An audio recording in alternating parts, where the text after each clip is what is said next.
Because the microphone is awfully echoey. It's very echoey. You want to try? Yeah, let's try without it. Let's try without the microphone and see. Though I feel we should have cheerleaders starting off or something in here. If anybody can hear at any time, just raise your hand. Yeah.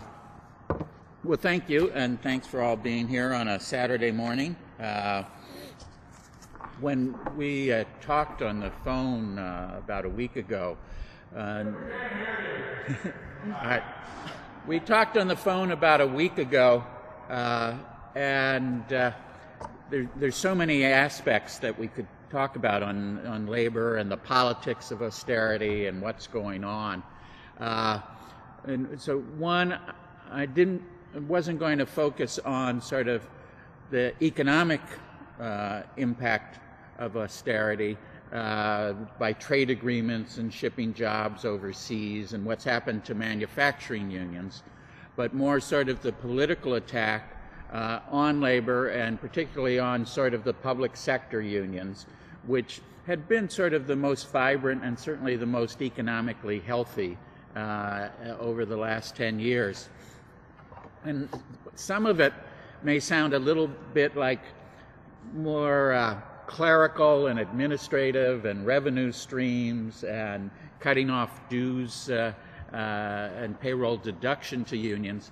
But I look just in SEIU at the very large number of former YDS, U section of DSOC, people who are staff, from local union political directors to our national officers. Executive Vice President Jerry Hudson and I were on the political committee of DSOC in the 70s. He was a rank and filer for 1199 here in New York City. So it's something I'm sure many of you want to go on and be teachers or stay in the university world, but we're always on the lookout for good, talented staff in the labor movement, so I hope you will consider that. So there have been sort of two attacks, one on actually working people, and then one on their, hopefully, always working people's institutions, but on the labor movement. And what's been interesting, where we were most viewed as, very mature labor relations, is where we've taken it on the chin, sort of the most, the Michigans of the world. Oh, Michigan's a labor state. Well, that's gone by the wayside. And actually, I was going to talk about two of the victories we've had this last year in Idaho and in Alabama, not normally thought of as sort of the vanguard, but that's because labor was bare bones in those states, and they talked with their members, and they listened to their members. They're both right-to-work states, so you really had a hustle to keep membership up, and that's why we were able to beat back sort of right-wing attacks. As opposed to, say, a Michigan, big labor movement on paper. Lots and lots of members. Well, lots and lots of people who pay dues but maybe don't even think of themselves as members necessarily, especially if their union not only doesn't listen to them, but doesn't even talk to them. So we have a lot of blame that we need to be looking internally and not just blame on the Governor Thompsons.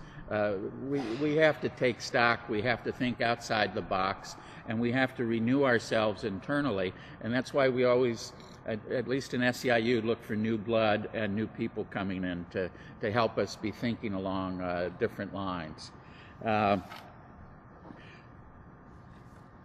too many of even SEIU members, and we're like about 5th largest union in Michigan. In about 30 states, we and NEA are the 2 largest unions. And then there are about 15 states together with AFSCME, sort of the big 3. But even among and we like to think we're pretty good, pretty small d democratic. We've had a plan now for some years. We're trying to get up to 10% of our membership, about 200,000 plus members, to actually volunteer and do things with the union, so that, because if we have 1 out of 10, then they're at least going to know 9 other people who aren't activists, and that way we can more fully engage the full membership of the union. But there are a lot of unions, you could just as well be Geico and your car insurance and the payroll deduction, as some local union 838. Yeah, I think that maybe they're AFL, I don't know. There are too many union members that don't know anything about their union because the union doesn't, they're just part of the revenue stream. And so it's changing that sort of bureaucratic attitude, and people who forgot why they have a job in the labor movement and why they do things. So in Michigan, for example, this cascading disaster that's ended up with just right to work passing started, after the attacks in Wisconsin. A large predominant union in Michigan, which should remain nameless, their 3 initials, decided all on their own they were going to put a constitutional amendment on the ballot last fall. And they managed to let the rest of the labor movement know on the day they were submitting it to the Secretary of State in Lansing, oh, we're putting this on the ballot, without, no polling, no focus groups in the wording, and in a state that went overwhelmingly for President Obama, we lost this put collective bargaining for public employees in the state constitution at the same time. So we weren't even carrying really hundreds of thousands of labor union homes because nobody was talking to them. And that put the scent of blood in the water for the right-wing sharks to say, Jesus Christ, we could do right to work and get away with it. But like I say, there are some good examples of victories in this last year. In Idaho, and if you can imagine, the Democrats are about 10% of the legislative chamber, and it's really between the John Bircher right and the far right are the 2 competing factions of the Republican Party in the Idaho legislature. And then sort of semi-libertarian, he did work with Bernie Sanders to exempt libraries from the Patriot Act. So, but Butch Otter is the governor of Idaho. So signed in, stripping, most public employees didn't have collective bargaining. Teachers had limited meet and confer. So they stripped teachers of that, repealed that law, and then took away payroll deduction. And the teachers, the Idaho Education Association and the broader labor coalition, put it on the ballot, and in a state that was going overwhelmingly for Mitt Romney, in a state that overwhelmingly went for Mitt Romney, they repealed the anti-labor laws. In Alabama, no collective bargaining in the public sector. The Alabama Education Association had 100,000 members without collective bargaining. That was about 95% of the K-12 teachers in the state. And they had 60% of the classified, the teachers' aides and cafeteria workers, school bus drivers. So the state legislature in December of 10, as soon as the new legislature came in, stripped them of payroll deduction. So they had to re-sign their membership through bank draft and, you know, not going through the employer. They actually gained and now have 104,000 members. They re-signed everyone, which meant, gee, they had to talk to all their members. They actually had to go out. Now, it helped that the right-wing crazies were saying, we want to get rid of the teachers' union so we can get rid of pensions and fringe benefits. So even right-wing teachers were saying, I don't think this is a good idea. But, you know, there are two examples that I think when we look versus the Michigan, where we just took so much for granted and assumed, you know, oh, they're our member, but if we haven't talked to them, if we haven't gone out, if we don't have a workshop floor or building rep structure where we have someone that, you know, at least 1 out of 10 members of the union can be out there talking to the other 9 members, that's the way that, you know, so yes, we have this whole fight back, but we have to get at the same time our own house in order. Or else we're not going to be an effective fighting force. And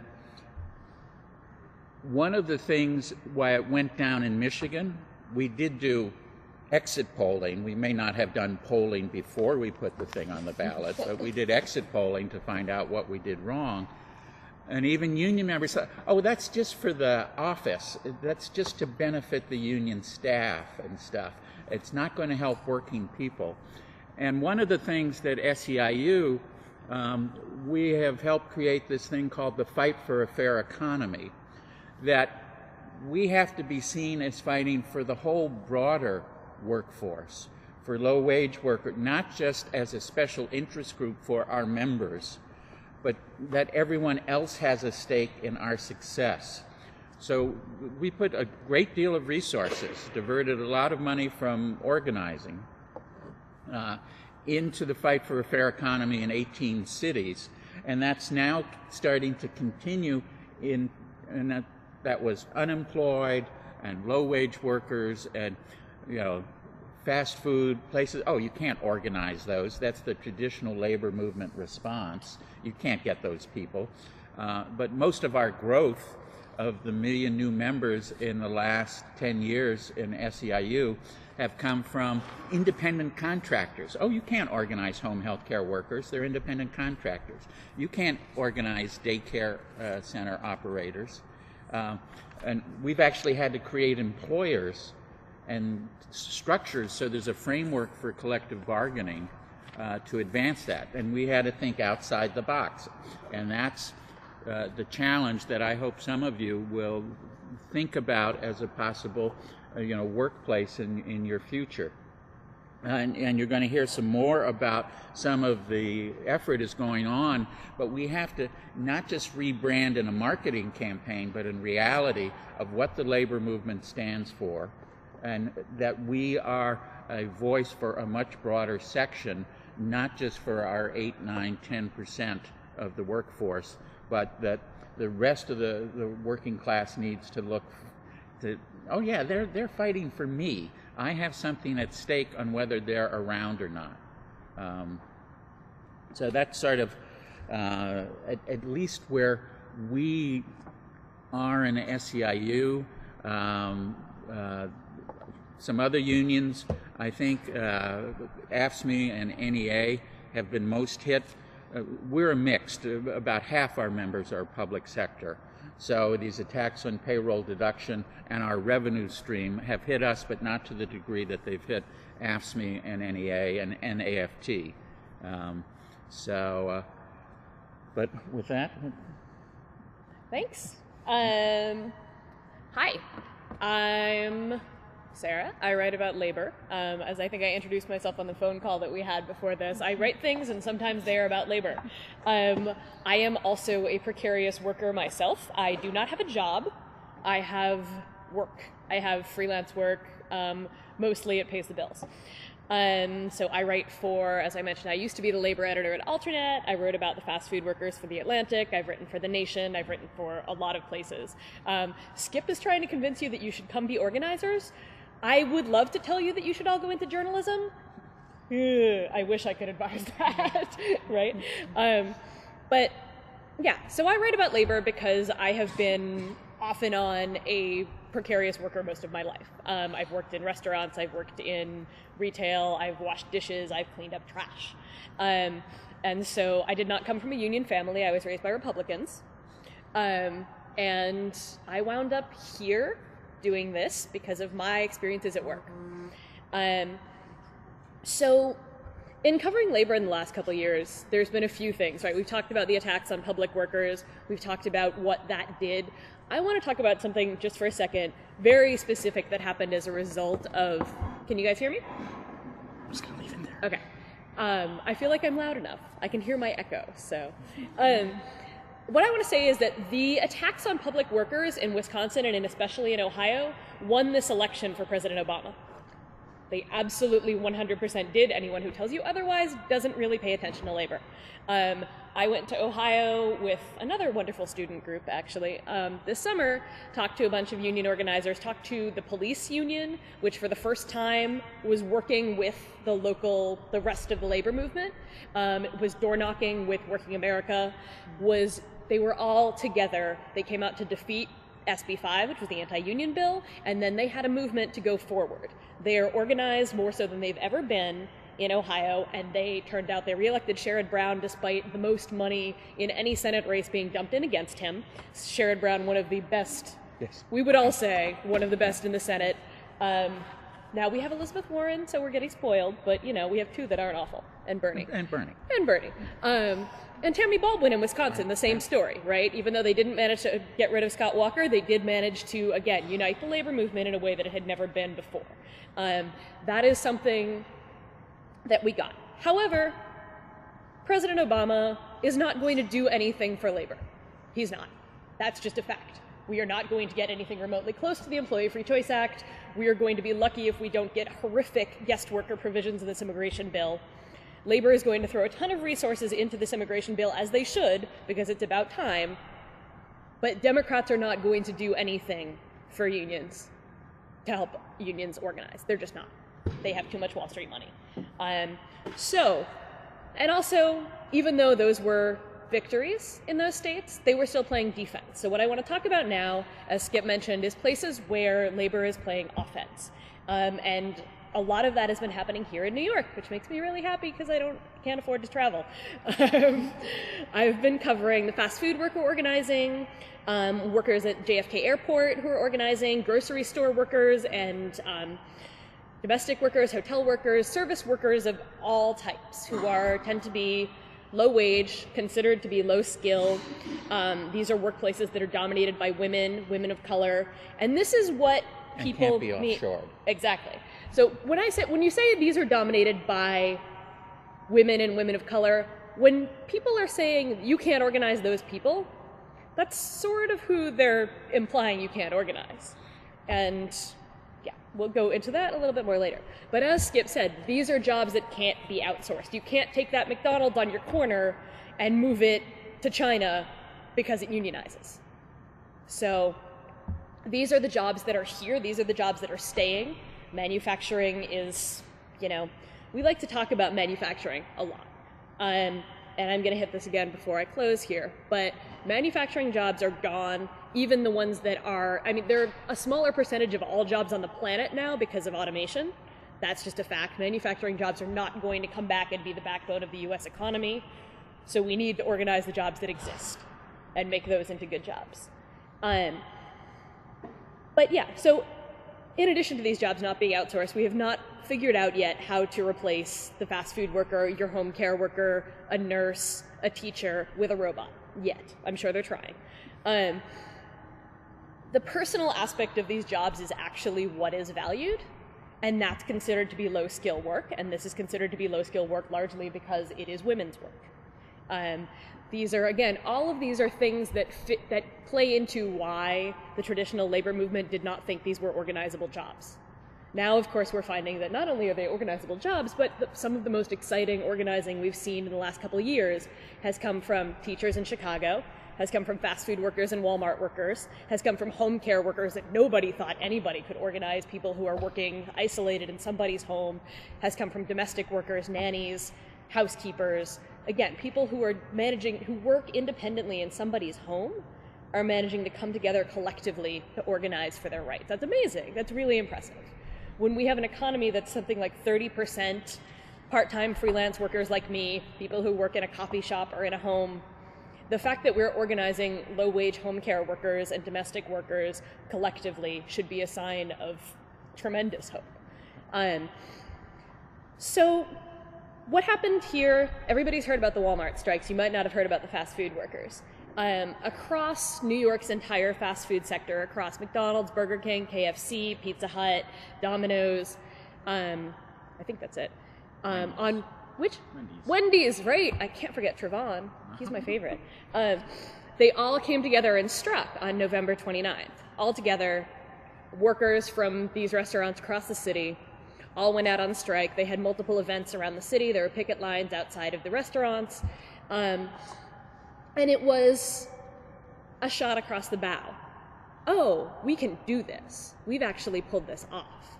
This was led by a community group called New York Communities for Change, which originally was organizing these workers around housing issues. They were, and SEIU is actually is supporting this organizing, but it's really led by this community group who does this kind of organizing with a community-based model, right? Again, as Skip was saying, we're talking about making the entire community understand that they benefit from this stuff. The entire community understands and benefits from wages being raised in these jobs. And also, it's much easier to organize an entire industry this way when you come at it with a community model, rather than trying to organize one McDonald's in one place and then have it spread slowly. You had maybe 200 workers going on strike, but those 200 workers got their jobs back. They were all walked in the next day by members of the community, elected officials, members of clergy, and organizers, and basically dared the bosses to fire them. One woman got fired. Within an hour of her getting fired, there was City Council member Jumaane Williams, Jonathan Weston, the executive director of New York Communities for Change, Camille Rivera from United New York, Dan Cantor from the Working Families Party, and about 100 members of the community picketing this Wendy's until this woman got her job back. That is community organizing. That is amazing. The same group is working on grocery store workers and car wash workers who, again, these are mostly immigrant workers, don't speak English, are being paid, in many cases, less than minimum wage. Wage theft is rampant, and they're organizing. They've had union votes at a couple of the car washes. Contracts are another story, but we can talk about contract fights later. These are workers that nobody thought you could organize, getting immigrant workers to lead a struggle against their employer. I mean, we had the workers at Fresh Direct, which is a grocery delivery place for those of you who don't live around here.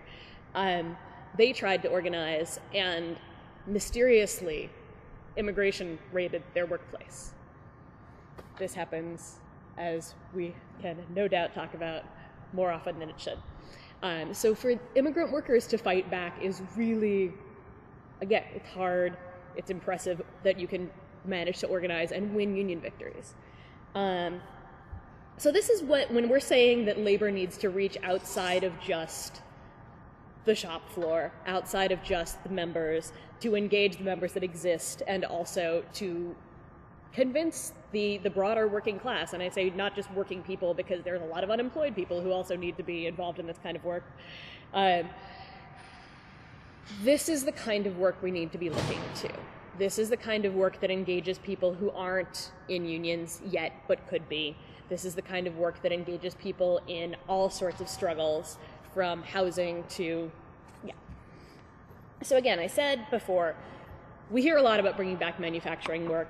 These manufacturing jobs were not good jobs because the bosses decided to give you a living wage and a pension and vacation time. They were good jobs because people fought, died, organized, struck until they got those unions, those pensions, whatever.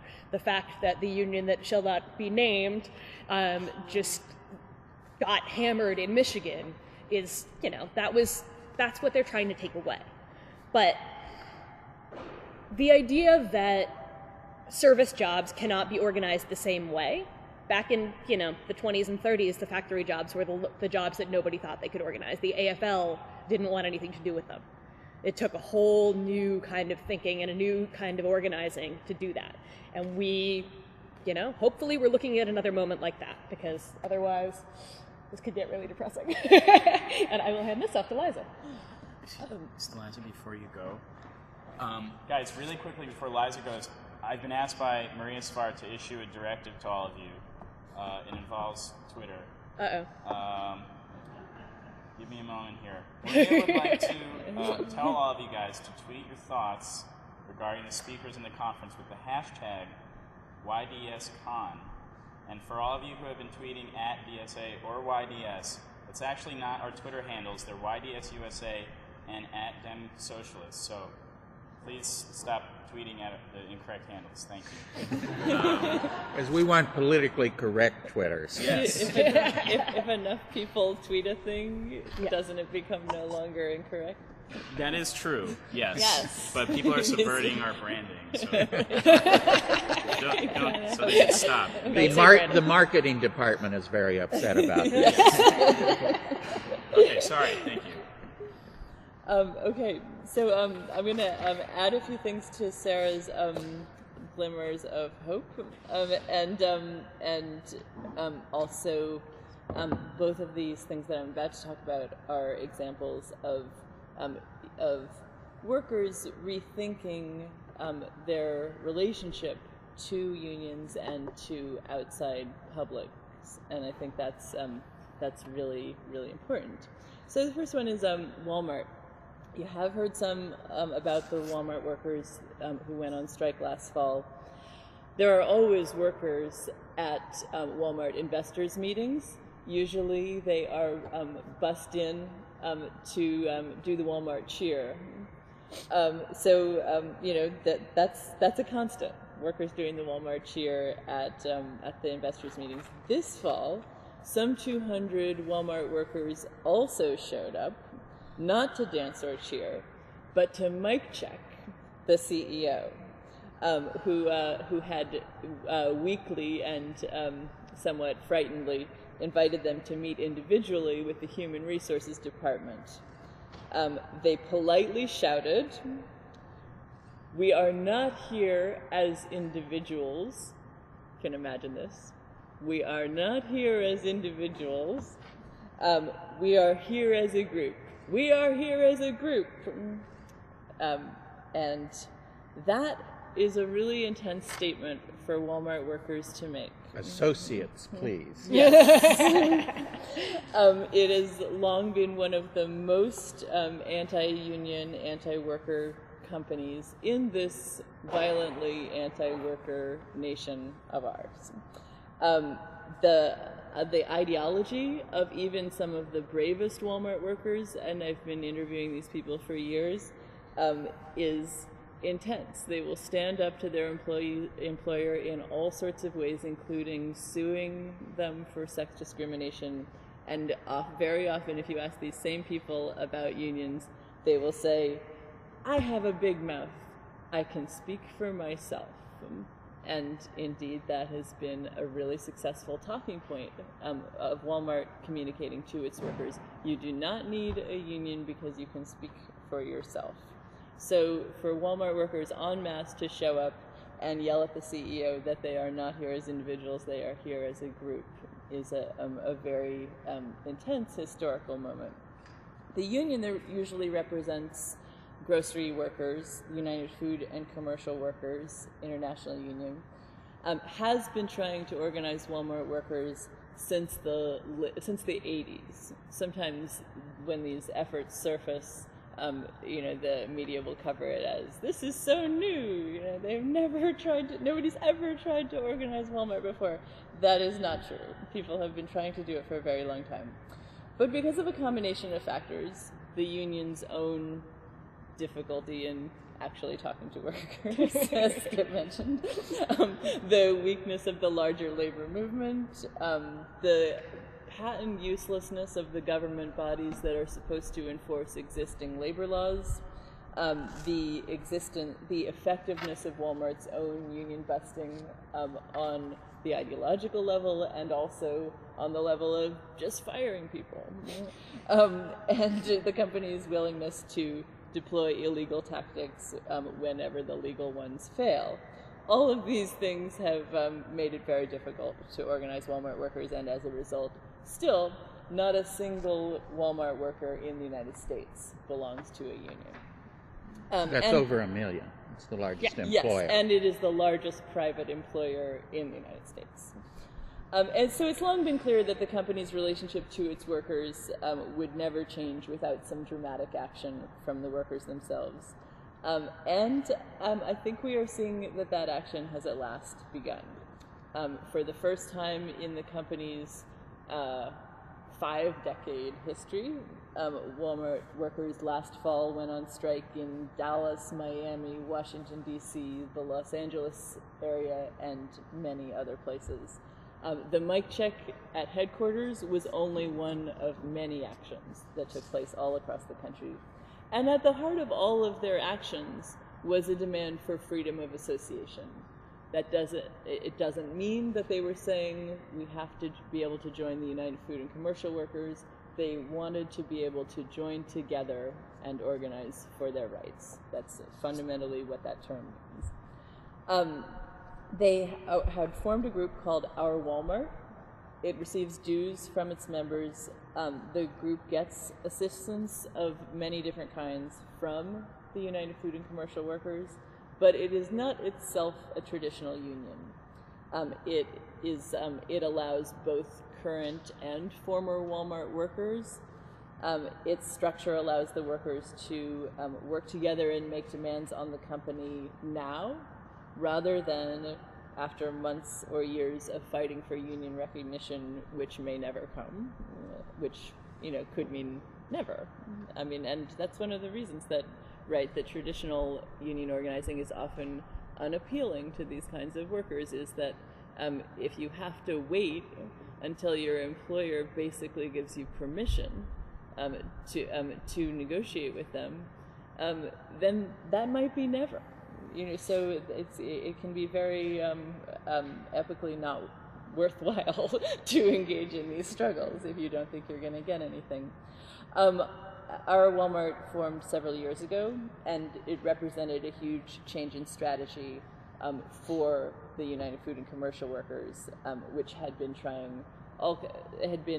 had for years tried traditional union organizing strategies of going through NLRB elections, and then had switched to these media-friendly corporate campaigns, which were really fun and got a lot of media coverage and did not organize any workers.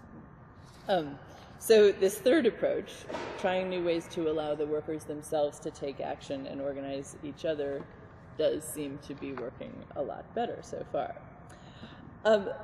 Then another group, not often thought of as the same sentence as retail workers, though Sara also linked them in her comments, teachers. Kind of similar, actually. Predominantly female workforces taking control of their own institutions in very creative ways. In the Chicago teachers' strike, it was in a sort of constant tribute to neoliberal ideology. You would constantly hear that the school teachers' strike was hurting children. This claim was always made with a kind of a sentimental and, to me, vaguely pornographic leer. It's like, oh, they're hurting children. It's like, can we see? And it's always a lie, right? That teacher strikes are hurting children. But in this case, it was particularly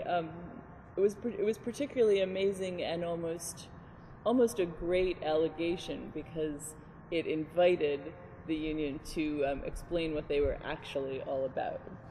They were asking for better learning conditions for the children they teach, including smaller class sizes.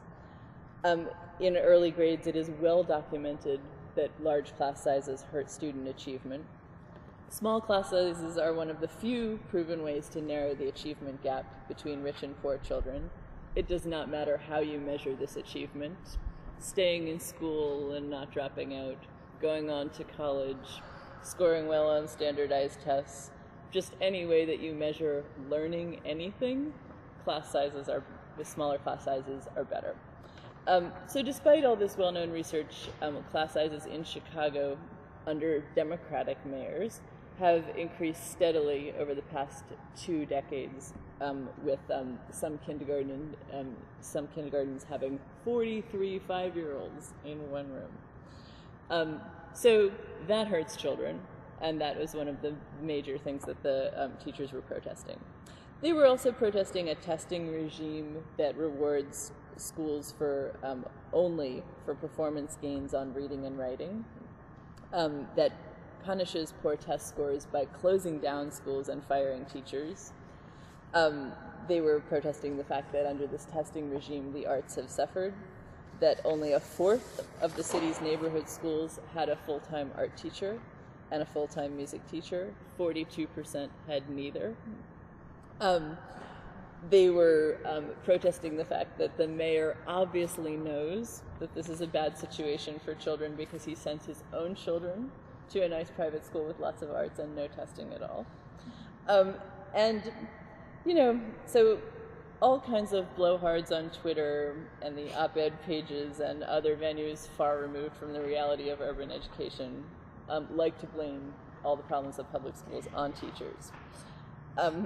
But the teachers had put out this great report pointing out that 160 Chicago schools did not have libraries. Very few offer foreign language classes.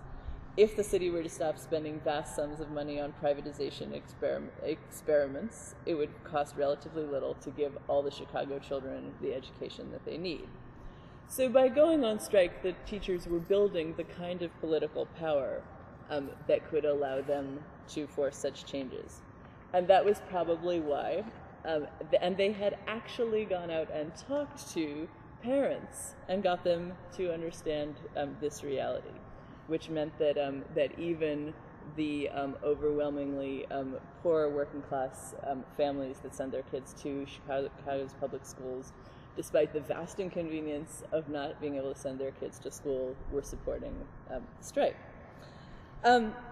And the social movement unionism of the Chicago teacher strike may be spreading because, okay, so what was so important here and what allowed that to happen was that a radical slate of teachers in Chicago took over their mediocre union that was basically not doing anything through democratic election. And here in New York, we have a group of teachers wanting to do the same thing. So it will be very interesting to see here in New York whether we get challenges from the teachers' unions to some of the exact same things that are happening here. So this is what's exciting, is that some workers are challenging the existing structures and habits, even of their own institutions, in an attempt to create organizations that are up to the challenges posed by contemporary capitalism. And some of the labor movement is just doing the same kinds of things that it always does. Whether it works or not. Whether it works or not. I mean, the most current horrible example, just to bring us all down for a moment, is the Oil and Gas Industry Labor Management Committee, an organization led by the Building Trades Department of the AFL-CIO, whose purpose is to promote the Keystone Pipeline. So it's just a reminder that, you know, we much prefer to write and talk about all the great, interesting stuff that is happening, but much of the labor movement is the same old short-sighted gang of guys that does not give a shit about the future. However, the good news is that I think that one of the reasons the labor movement as a whole isn't better is because the left is weak. And so really part of the answer is we need more people in groups like yours. And we need more young democratic socialists, more democratic socialists of all ages, and you know, more smart thinking of the kind that you are working so hard to encourage.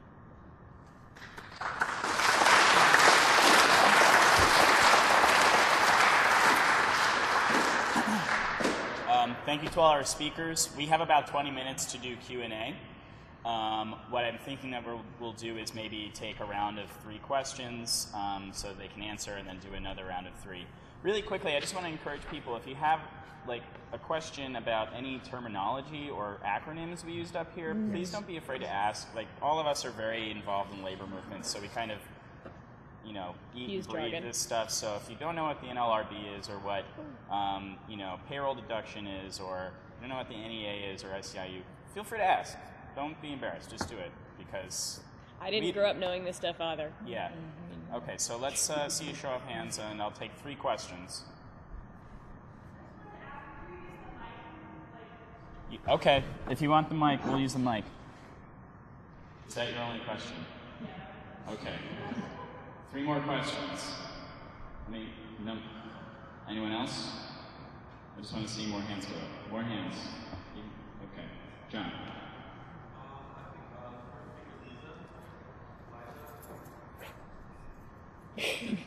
Run, Chris.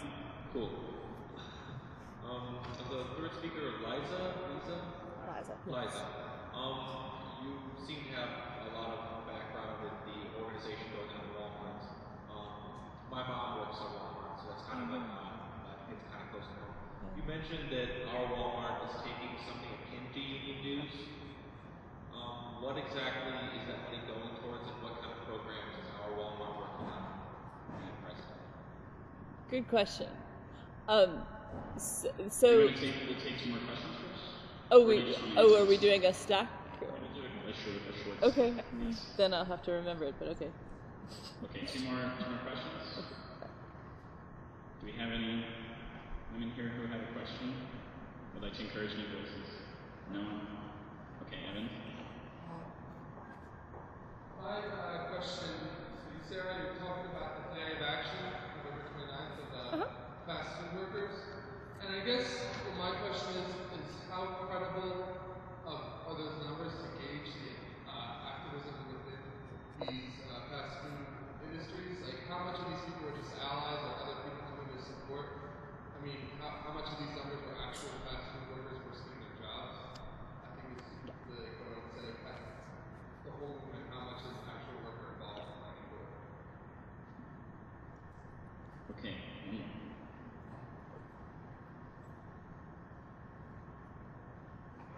So you talked a little bit about like how there's a need for a new kind of organizing to organize low-wage service workers.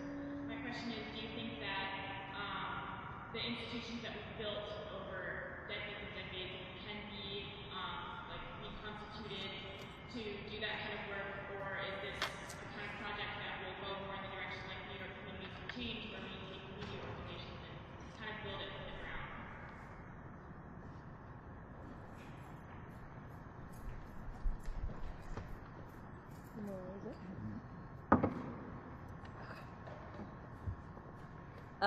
So as to your great question about our Walmart,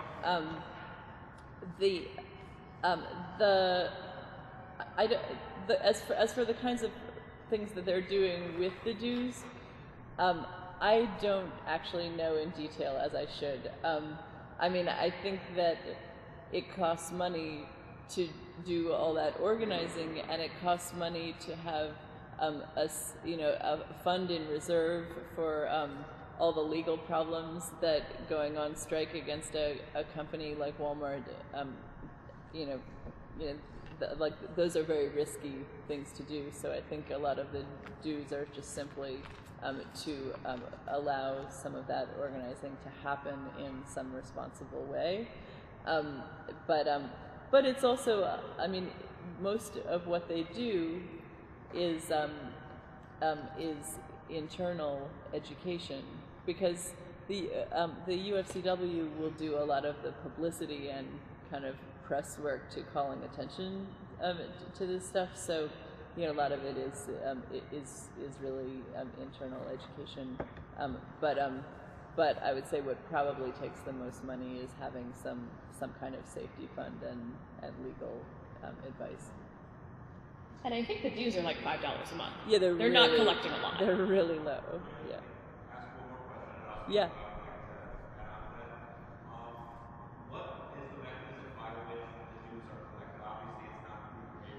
As far as I know, they're voluntary. So it's Yeah. entirely people who sign up to be members of our Walmart. Yeah, you sign up to be a member and you give $5 a month or whatever it is. Yeah, and I kind of doubt that if you want to be really involved and you forget to give them $5 that they actually would collect it for you. Yeah, it's the most of the funding I think is still coming from UCW. Yeah, it is. As far as I think the dues are sort of symbolic, just like you're part of this. But it's very small.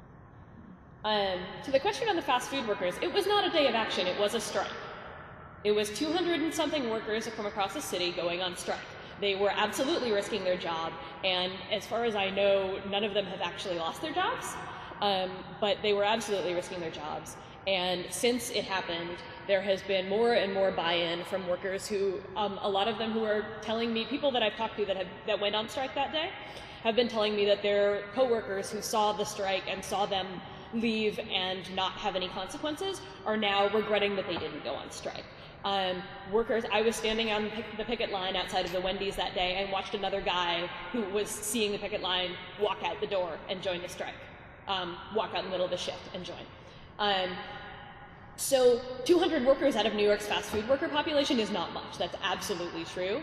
But it was a start, and from Brooklyn to Queens to the tip of Manhattan, getting workers at fast food restaurants across this whole city to go out on strike, coordinated one day, is still pretty impressive. The question about institutions, I think, is really interesting, right? Because full disclosure, my roommate, Greg Basta, who is on a panel here later, is one of the deputy directors at New York Communities for Change. So I know them pretty well. They are a community organization at heart, right? They work on housing issues, they work on all sorts of things. They've been doing amazing Hurricane Sandy recovery work in addition to organizing workers. It's sort of impressive, actually. They are getting institutional support. They're working with UFCW on the car wash and grocery store campaigns. They're working with SEIU on the fast food worker campaigns. This is really important, I think, and I'm sure Skip can speak to this too, that traditional unions are recognizing the value that these community groups and this kind of organizing can bring, putting some resources behind it, learning from them. I think one of the things that needs to happen is that these organizations, they need to be able to retain some independence. Because unions, I think it was Anna Avendano from the AFL-CIO called labor institutions in search of a movement, and like worker centers and groups like NYCC, movements in search of an institution. Is it? Anyway, I might be misquoting that, and I'm sorry if I am. And so, yeah, the two need each other. The institutions of the labor institutions, right, are very important. And I think Skip can probably speak to that very well. Some of the institutions. Well, okay, fair point. It's a cultural change for some of the existing staff, and it's outside their comfort zone. And so it's sort of balance my comfort zone and what does it take for me to realize that everything is crumbling around me? Do we really need a crane with a wrecking ball in front of our office knocking the building down before I decide that I'm going to, accept change? I've watched in the last 15 years we went through sort of massive change in the culture at SEIU. And that's one of the most difficult. You can change process, you can change all sorts of things, but getting that change in attitude is, and especially if something worked for 20 years and, and I get a decent life out of it, and now all these strange people coming to the meetings here in the building and stuff. This is not what I'm used to. So that's sometimes the hardest type of all, but it's not just SEIU. I know a number of our organizations are all working at that, and so hopefully it's in time that we've adapted to the change. Okay, I'll take another round of questions. We probably have, we have time for 3 more. Hands?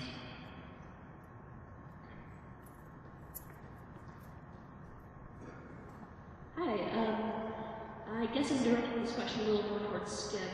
I'm curious about the state of the NEA. My parents are teachers. They're in NEA, and I'm wondering if NEA is more of that old guard kind of ossified union, or are they feeling? Hold on. With facing a lot of budget cuts, is the NEA prepared to act on that, or could things fall by the wayside? I'm just kind of curious. Some more? So this is directed towards Sarah Jaffe, and talking about Barack Obama not having any support for the unions, and I think that was evident by the fact that he had the DNC in North Carolina and so many other things. But the strategy of many unions in electioneering and putting in tens of millions of dollars into unions and seeing a shift of globalization and many permanently lost manufacturing jobs. And you're talking about domestic workers, many who, for example, are undocumented. What does the shift of union organizing look like from a global perspective in that workers are, this economy is truly globalized, and what kind of solidarity efforts can be made where many of these precarious, undocumented workers from their original countries are, and what does that look like? Because right now, union seems like very much of a national activity in some ways. Okay, one more? Hello, my name is Sanchez. I'm from California. I had a question specifically pertaining to immigrants.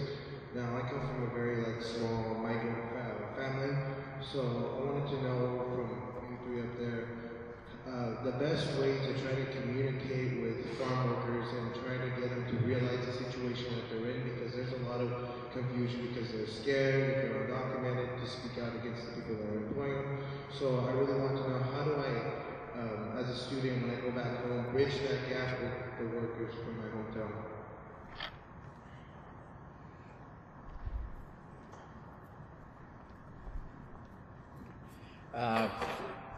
One question on NEA, which with 3.2 million members is the largest employee organization in the country. And it's in all 50 states, and like say in about 30 states it's the largest employee group.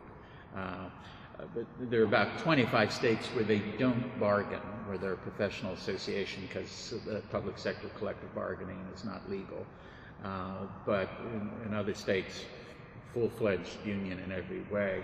I think they have worked very hard and successfully at changing the culture at the national organization.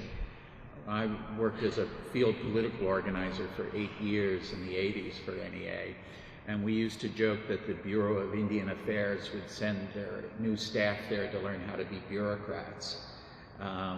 So, I mean, Mother NEA was, we've done it for 150 years this way, why should we change? About 7 years ago, they brought in as the deputy exec, and last year took over as executive director, which is a very powerful title there, John Stocks, who is just a wonderful guy. I first met him in '83 when he was this young punk who had just moved to Boise to take over Idaho Fair Share.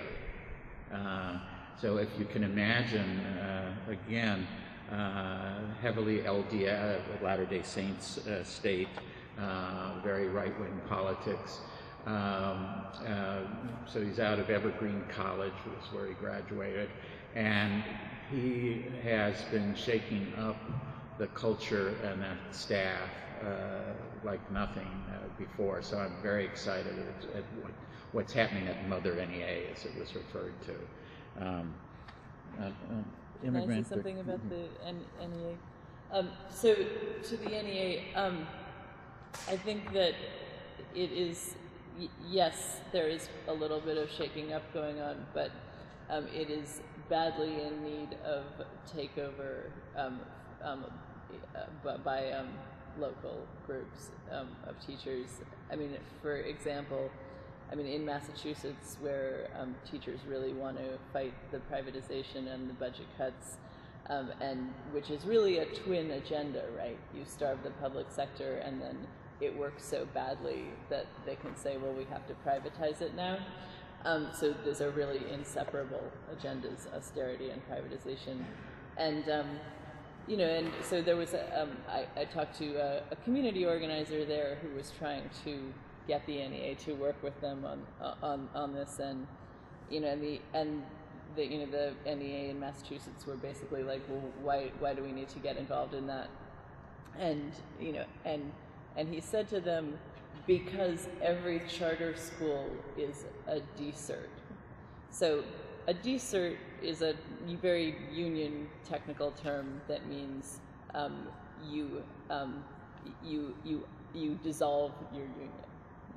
So essentially, when you open charter schools, which are privatized public schools that do not have to have union contracts, you have effectively dissolved a unit of a teachers union. And he explained it to them that way, and they were like, well, we never thought of that. I mean, so I just think that no, they are not really equipped to fight. Much of the leadership of NEA is not really equipped to fight this tidal wave of privatization and austerity, or to understand how it goes together. But many teachers are, and they should take it over. And just to add to that point, the teachers in Seattle who are refusing to administer the standardized tests right now are a group of NEA teachers.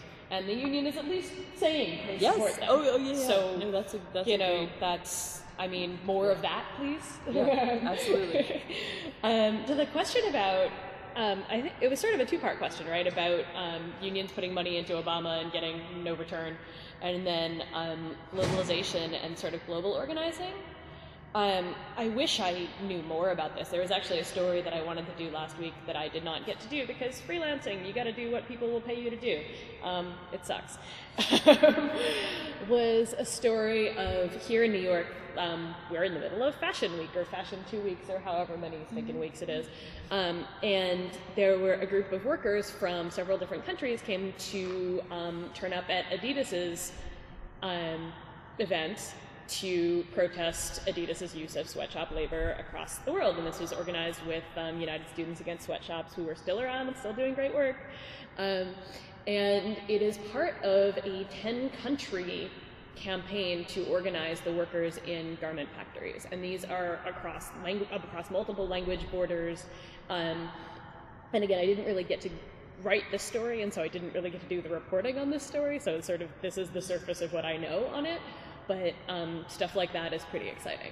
And some of you, I am guessing that you look like you know about this. So organized for USAS. Yeah, great. So more of that. I would love to see more of that. And the question about immigrant workers, I'm not an organizer, so I wish I had better organizing tips, but maybe Skip can give you some, and my friend Greg, who is on the next panel, has been doing this organizing, and you should talk to him. For SEIU, comprehensive immigration reform is actually our top priority. We just moved, cut from including our department, another $10 million in resources to go into grassroots organizing around the passage of CIR, of comprehensive immigration reform. Maybe some 200,000 of our members are immigrants. Large number of those without paper. In the last 4 years, we organized 5,500 janitors in Houston. We think the we don't hire them. There's no reason for us to see papers. There is a trail of documents, whether legit or not, with the cleaning companies. But once they're on as employees, then since we represent that company, they become our members. But like I say, we think overwhelming majority don't have documentation. And our Secretary-Treasurer, Eliseo Medina, who is also an honorary national chair, co-chair of DSA, started 16 in Delano as a farm worker organizer, the son of migrant farm workers from Jalisco, I think. So we're very involved. We have a whole separate political operation called Mi Familia Vota. We work on sort of citizenship and civic engagement throughout the much broader community.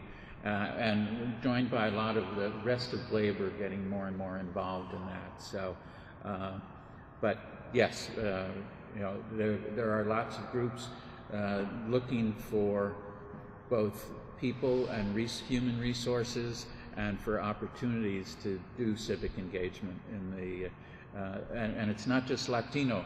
You may have seen this last year for the first time, net in migration, you had a majority of Asian and Pacific Islanders actually surpassing Latinos. So it's a huge community, and the Asian American has barely been touched on engagement. So there's an awful lot going on there. Okay, we're just about out of time, so once again, let's give a round of applause to our speakers. And before you all go, I just want to make sure that everyone knows where the next round of workshops is taking place. The first workshop is Demystifying the S-Word, Intro to Democratic Socialism. That's going to be in room 4306. These are all on the fourth floor. Room 4306, that's with me and Jackie Sooy, the YDS National Organizer. The second workshop is called The War on Women's Liberation. That's happening in room 4316 with Amber Frost and Isaiah Toney. The third workshop is Did Occupy Make a Difference? Measuring the Impacts of Mass Mobilization. That's room 5306 on the fifth floor. Well, not on the fourth floor, sorry. With Mark Engler. And the fourth one is called Young Workers in the New Economy. That's room 5316, and that's with Peter Fraze and Sara Jaffe. Those are all supposed to start at 11:30, so you have about 10 minutes or so to get there, so feel free to go to the bathroom, get a drink of water, what have you. And thank you again for coming. I need more caffeine. I don't have any more energy left for the next round. I need to talk. We'll see now. You have to go. I have notes. I'm just going to wing it. I'll start rapping. It'll be like Bulworth. It's going to be awesome. Yeah. Did you say you're going to be like Bulworth? Yeah. I don't even, like, what? I don't even know what you're talking about. Okay, where am I supposed to be going? Thank you. That's great.